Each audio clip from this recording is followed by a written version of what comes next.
మీనం వారికి గనక చూసుకున్నట్లయితే మీకు ప్రస్తుతం రాశిలో శని యొక్క సంచారం జరుగుతూ 12లో రాహు జరుగుతూ గురువు వక్రత్యాగం 4వ స్థానంలో ఉండేటువంటి గురువు వక్రించున్నటువంటి గురువు వక్రత్యాగం జరుగుతుంది. ఎప్పటి నుంచి 11 మార్చ్ 2026 నుంచి వక్రత్యాగం జరిగి మిథున రాశిలో జూన్ 1వ తేదీ వరకు ఉంటాడు. దాని తర్వాత పంచమ స్థానంలో మీ లగ్నం నుంచి లేదా రాశి నుంచి పంచమ స్థానం అయినటువంటి కర్కాటకంలోకి వెళ్తాడు ఆయన. ఇలాగా తన యొక్క తత్వాన్ని వక్రత్యాగం నుంచి బయటికి రావడము, రాశి మారడం వల్ల కలిగేటువంటి ఫలితాలు ఏమిటి, మీకు ఎటువంటి ఫలితాలతో పాటు ఏ విషయాల్లో మీరు జాగ్రత్త పడాలి, ఏ దేవతారాధన చేయాలి అనేటువంటి అంశాలు చెప్తుంది నేనైనప్పటికీ చెప్పిస్తుంది సాక్షాత్ లలితా అమ్మవారిగా భావిస్తూ. ప్రధానంగా ఇక్కడ ఏంటంటే మీకు ఎప్పుడైతే వక్రత్యాగం అవుతుందో రాశిలో శని ఉన్నప్పటికీ ఎంత స్ట్రెస్లో కూడా మళ్ళీ ఏదైనా ప్రాపర్టీ తీసుకోవడము, వాహనం తీసుకోవడం, గృహం తీసుకోవడం, గృహ నిర్మాణం చేయడం కూడా చేస్తారు. ఎందుకంటే గురువు వక్రత్యాగం పోయిందిగా అందుకని. అయితే కాస్త ఎక్స్పాన్షన్ కొంచెం ఎక్కువగానే పెట్టుకుని ఉంటారు. ఫ్యూచర్ని ఆలోచిస్తూ ఇప్పుడు ఇలా కాదులే, మళ్ళీ ఫ్యూచర్లో ఇంత ఇది ఉంటుంది, ఫ్యూచర్లో మనం అట్లా చేసుకోవాలి, ఇట్లా చేసుకోవాలి, ఇప్పుడు అంటే చిన్న ఇల్లు తీసుకున్నాం కానీ ఫ్యూచర్లో అందరికీ పెద్ద పెద్ద ఇల్లు ఉంటాయి కాబట్టి మనం అట్లా ఇట్లా అని చాలా ఎక్స్పాన్షన్స్ తీసుకుంటూ ఉంటారు. అంటే ఎలా ఉంటుందంటే ఇప్పుడు ఒక తులం బంగారం తీసుకునే దగ్గరికి వెళ్ళి 4 తులాలు తీసుకుంటారు.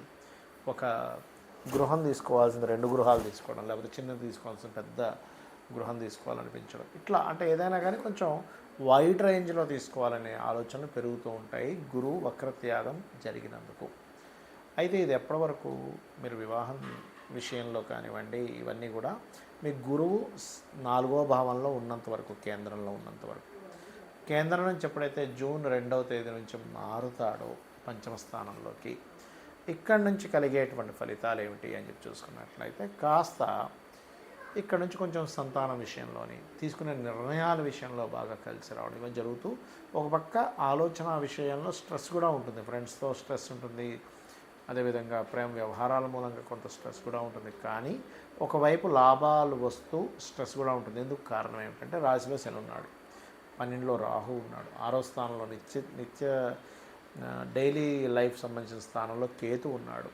సో ఇవన్నీ కూడా ఏంటంటే ఎప్పుడైతే ఈ కాంబినేషన్ ఏర్పడుతుందో ఈ కాంబినేషన్ వల్ల మీకు కలిగేటువంటి ఫలితాలు ఈ రకంగా ఉంటాయి. కాబట్టి ఈ యొక్క విషయంలో కాస్త జాగ్రత్తగా ఉండండి.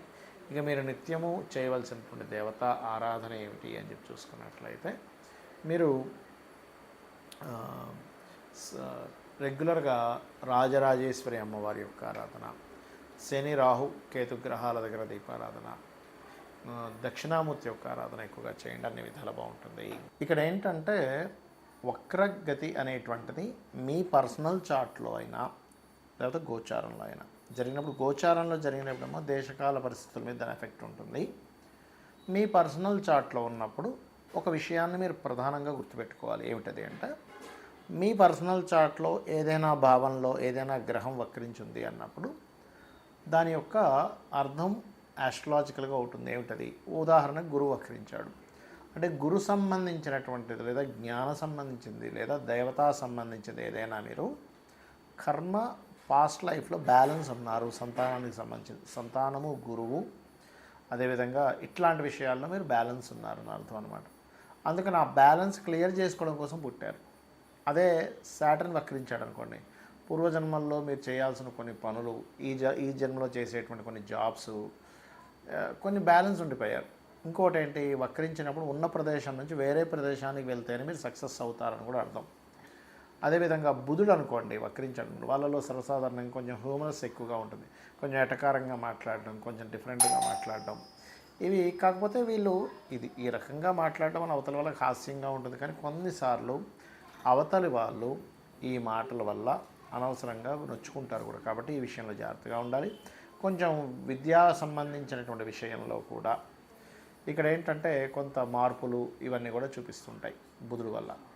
అండ్ అలాగే ఇక్కడ మరొక విషయం ఏంటంటే శుక్రుడు వక్రించాడు అనుకోండి, అంటే జీవిత భాగస్వామి లేదా వివాహ సంబంధించిన విషయాలు మిస్ అవ్వడం, లేదా మీ యొక్క జీవితంలో లేడీస్ ఎవరైతే ఉంటారో వాళ్ళ వల్ల కొన్ని విషయాలు మిస్ అవ్వడం లేదా వాళ్ళు మిస్ అవ్వడం అనేది జరుగుతుంటుందని మీరు అర్థం చేసుకోవాలి.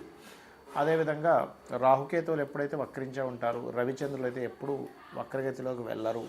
కాబట్టి ఇక్కడ మనకేమిటి, కుజుడు వక్రించాడు అనుకోండి, ఉదాహరణకి కుజుడు వక్రిస్తే కొన్ని ల్యాండ్స్ విషయంలో మిస్ అవుతారని కూడా అర్థం. అయితే ఇక్కడ ఈ మిస్ అవుతారా పొందుతారా అని కూడా ఉంటుంది ఒక్కోసారి వక్రించినప్పుడు. అదేమిటి అంటే మీకు ఏ గ్రహం అయితే వక్రించిందో ఆ వక్రించిన దగ్గర పడినటువంటి పోర్ట్ఫోలియో అది ఏ రాశిలో వక్రించింది, ఏ నక్షత్రంలో ఉండగా వక్రించింది, ఆ వక్రించిన గ్రహం వెనక్కి వెళ్ళినప్పుడు, అంటే ఉదాహరణకి మేషంలో ఒక గ్రహం వక్రించింది అనుకోండి, అది మీనంలోకి దాని ప్రభావం చూపిస్తూ ఉంటుంది. అలా ఒక్కొక్కసారి వృషభంలోకి వెళ్ళిపోయిన గ్రహం మేషంలోకి వక్రించుకుంటూ వస్తుంది. అప్పుడు దాన్ని మీరు మీనంలోకి వెళ్తున్నట్టుగా తీసుకోకూడదు, మేషంలో ఉన్నట్టుగా తీసుకోవాలి. ఇది ప్రధానంగా మీరు చూసుకోవాలి, గుర్తుపెట్టుకోండి.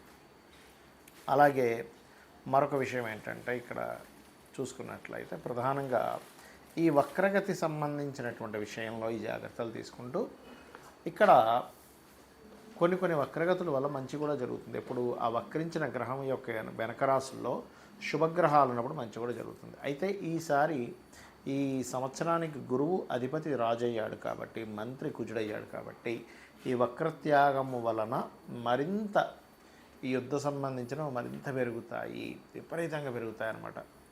అసలు మనం ఊహించలేము, బాబా ఏమిటి అసలు ఇంత విపరీతంగా పెరుగుతున్నాయని. షేర్ మార్కెట్ క్రాషెస్ అవ్వడము, లేకపోతే మనకి ఈ హిందూ సంబంధించిన దాంట్లో ఉండే వాళ్ళకి అసలు ఎక్కువ గొడవలు పెట్టుకోవడము, అండ్ అదేవిధంగా ఈ ముఖ్యంగా వక్రగతి తొలగినందుకు కాస్త ఈ యుద్ధంలో విమానాల యొక్క సంఖ్య విపరీతంగా నష్టపోవడం ప్రతి దేశము.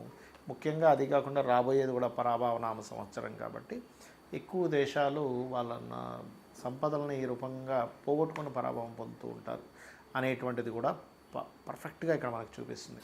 కాబట్టి వీలైనంత మట్టుకు నేను చెప్పే సజెషన్స్ ఏమిటి అంటే కొన్ని ఆన్లైన్తో సంబంధం లేకుండా ఉండే యాప్స్ ఉంటాయి, డైరెక్షన్ చూపించేవనుకోండి, లేకపోతే ఎటువంటి పరిస్థితులు ఎలా ఉండాలనేటువంటివి కొన్ని యాప్స్ ఉంటాయి. అటువంటి యాప్స్ ఒకటి. ఇంట్లో కనీసం నెల రోజులకి సరిపోయే అంత ధనాన్ని, ఉప్పుల్ని పప్పుల్ని జాగ్రత్త చేసి పెట్టుకోండి. అదేవిధంగా కాస్త కార్లో కూడా కాస్త ఎప్పుడు కూడా కొంత ఫ్యూల్ ఉండేలా చూసుకోండి. ఎందుకంటే ఫ్యూల్కి కొంచెం ఈ ప్రైజెస్లో కూడా కొంచెం అప్ అండ్ డౌన్స్ కూడా బాగా పెరుగుతాయి గురువు వక్రగతి పోయినప్పటి నుంచి. ఈ బంగారం కానీ ఇట్లాంటి కొన్ని లోహాల యొక్క ఇది పెరగడం. అదేవిధంగా ఈ సంవత్సరం బుధుడు యొక్క రాశుల్లో గురువు వక్రత్యాగంతో ఈ యొక్క సంవత్సరం ప్రారంభం అవుతుంది కాబట్టి జన నష్టం అధికంగా ఉండడం, యుద్ధాల వల్ల పప్పుల రేట్లు విపరీతంగా పెరగడం జరుగుతాయి. కాబట్టి ఇవన్నిటిని పర్ఫెక్ట్గా ప్లాన్ చేసుకోండి. వీలైనంత మటుకు చండీ పారాయణం చేయడము, చండీ వినడము, అలాగే మీరు వీలైనంత మటుకు విష్ణు సహస్రనామాలు వినడం. ఈ మిథునంలో అందరికీ కూడా, అంటే మనకి మీ జాతకం ఉన్నా లేకపోయినా కూడా జూన్ వరకు ఎవరితోనైనా మీరు మాట్లాడేటప్పుడు, ఎవరితోనైనా ఏదైనా కమ్యూనికేట్ చేసేటప్పుడు, అగ్రిమెంట్స్ రాసుకునేటప్పుడు, పత్రాలకు సంబంధించింది ఏదైనా చేసేటప్పుడు కాస్త జాగ్రత్తగా ఉండండి. అంటే ఒక్కొక్కసారి మనకు తెలియకుండానే డాక్యుమెంట్స్ సరిగా లేకపోవడము, ఆ రకంగా ఇబ్బందులు పడడం, ఇవన్నీ కూడా మీకు కనబడుతున్నాయి. కాబట్టి ఈ యొక్క విషయంలో జాగ్రత్తగా ఉండండి. మీ లగ్నం నుంచి పంచమాధిపతి ఎవరవుతారో, లగ్నం నుంచి, రాశి నుంచి కాదు, లగ్నం నుంచి, లగ్నం తెలియని వారు రాశి నుంచి చూసుకోండి. ఆ పంచమాధిపతి యొక్క ఆ అధిష్టాన దేవత ఆరాధన చేయండి. అంటే ఉదాహరణకి రవి అయ్యాడు, లేదా రవి పంచమంలో ఉన్న పంచమాధిపతి అయినా సూర్యుడిని ఆరాధించడం. చంద్రుడు ఉన్నాడు, అప్పుడేంటి రాజరాజేశ్వరి అమ్మవారిని. కుజుడు ఉన్నాడు, సుబ్రహ్మణ్యేశ్వర స్వామిని. బుధుడయ్యాడు, విష్ణువుని. గురువయ్యాడు, దత్తాత్రేయుడిని. శుక్రుడయ్యాడు, అమ్మవారిని. శని అయ్యాడు ఉదాహరణకి, అప్పుడు శివుడిని లేదా ఆంజనేయ స్వామిని, లక్ష్మీనరసింహ స్వామిని కూడా చేసుకోవచ్చు. రాహుకేతువులు కనున్నట్లయితే రాహు ఉన్నాడు పంచమంలో, అప్పుడు దుర్గాదేవిని, కేతువు ఉంటే గణపతిని.